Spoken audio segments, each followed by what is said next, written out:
This How to 1 minute will show you how to disable magic quotes in cPanel. Follow this easy and step-by-step guide to enable or disable magic quotes. First of all, log into your cPanel and click on File Manager. Now go to the website directory, click on Settings and enable Show Hidden Files. Click on Save. Now search for PHP.ini file. If this file isn't available, then you can create this PHP.ini file by clicking on this new file option. Once you create it, right click on it and click on Edit.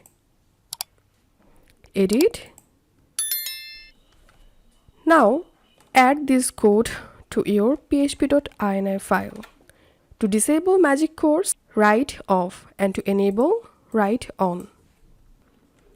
Then click on Save Changes, and this is how we can disable magic quotes on cPanel.